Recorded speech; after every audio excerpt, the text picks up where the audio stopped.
20K in credit funding with a bad credit score, averaging between 598 and 650. Baddies on the report, still walks away with 20K. Possible? Let's find out.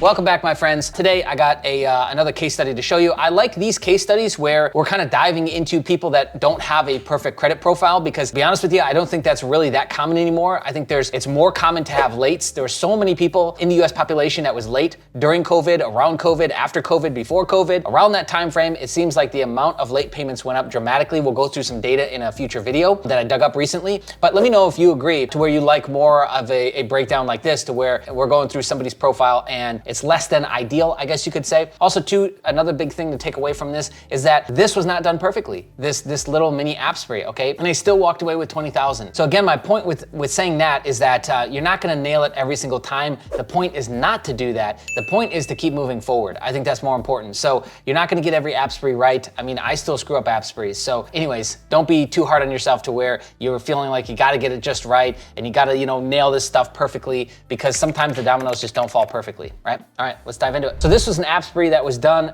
just recently in April, and this was done within 2 weeks. 4 credit cards, culmination being the Disco 12,500 limit. We'll get into that in just a second. So some things to keep in mind. As this app spree occurred, none of the new accounts were showing yet. So you see my note here at the top, as of 4:30, none of the new accounts were reporting just yet. Obviously the inquiries were reporting. Utilization was around 40% at the time, 12 revolving or open accounts. FICO 8 was around 650 to 655. FICO 10 was 598. Okay, let's dive into it. So first we got Capital One Savior 1. That was approved for 2,000 at 29.99% APR. That's kind of typical for Capital One. It's not going to be the greatest APR. And yes, they do pull all 3 bureaus still. Experian, Equifax, TransUnion, hard pull on all 3. And so here's where the baddies come in. Had one Capital One charge off from 2019 that was recently settled but not updated on credit reports yet. Still showed a balance of $853. Put a space there. Had one collection that was recently settled but not updated on reports yet either, and that was showing unpaid for $6,445. So 2 charge-off collections that were still showing on the first 3, and on the 4th one, the Disco, it had all fallen off by that point, which is probably why that limit was the highest, but we'll get into that in just a second. Those are showing up on all 3. We don't need to cover that on all 3 because you see that the same data is kind of copy pasted for all these, right? So next was the Upgrade Bitcoin Rewards credit card, which I think in general is a great credit card. $1,000 approval with 29.48% APR. According to Credit Score Notice, they received a hard pull from TransUnion, which is typical. Upgrade always pulls TransUnion. It was saying that the credit score was 598, so they weren't really sure where this came from. The closest thing is FICO 10, which was showing 599 for her at the time. Yeah, again, credit utilization 40%. Still had both those charge-offs showing, one for $853, one for $6,445. So if this is sounding familiar to you, maybe you have similar, there's still hope, my friends. Okay, Best Egg Personal Loan. This was approved for $4,500 at 23.99%, 36-month term. They pulled Experian FICO 8. It was showing 656 at the time. Okay, so again, utilization hadn't changed and the 2 charge-offs were still present. So able to get a personal loan, able to get an upgrade card, able to get a Capital One with collections and charge-offs still showing. Again, they're from 2019, so it's not like it happened last week, but it still goes to show you that, you can have these things on your report, and the more time you put in between the late payment or the collection or the charge-off and today, the weaker effect it will have, or the less effect it will have on your credit profile. And lastly, the big dog,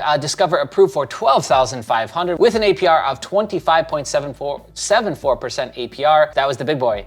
Got the introductory offer as well. 0% on purchases and balance transfers for 15 months. 1-year match for cash back rewards, 5% rotating. Yep, so your typical Discover IT card. They pulled Experian. Not sure, she wasn't sure which they pulled. You can double check on walletmonkey.io. We've got all that data already, unless they've recently made changes. There is changes that occur from time to time. So the big thing to note here is that both the collections had fallen off, and we jumped from a 650 on FICO 8 to a 688, up to a 691. Some of her stuff might have been touching a 700. That's probably why that bigger limit came all the way at the end. But again, it's impressive that to see what she was able to get with those on her report, with those on her profile. So let's quickly now cover what inquiries were showing and then wrap up, right? Capital One, That was done on April 12th. Here's what the inquiries looked like at the time. TransUnion had 11 inquiries, Equifax 9, Experian 10, and you see, she even gave like exactly when they were from. Like, I love the detail in this. So if you're enjoying this, then hit the like button, comment below, because that does help us with the algorithms. And if you want more access to this, information like this, and of course, a supporting community around you,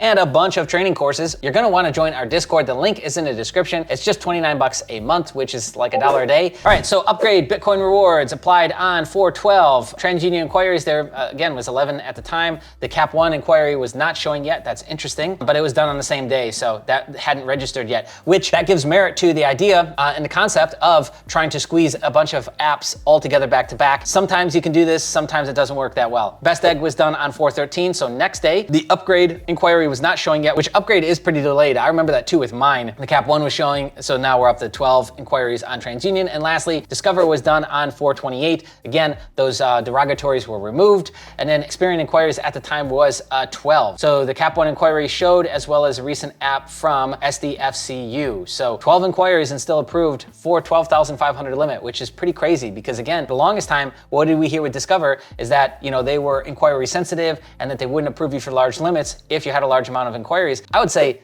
12 inquiries is a good amount on Experian. So she was still approved for this limit with all those inquiries. Okay, so anyways, that's all I got for you in this video. Comment below if you got questions. And of course, if you want to send us your stories, your data points, you can mail at walletmonkey.io and we'll do a video like this. We'll shout out your social media, whatever you want. Because again, the more important thing here, my friends, is to share this data with the community so we can all grow. We can all see how these things are applied in real time to certain situations and circumstances, right? All right, we'll see you in the next one. Hey, you should subscribe. 60% of you are not subscribed yet, right there. Okay, bye.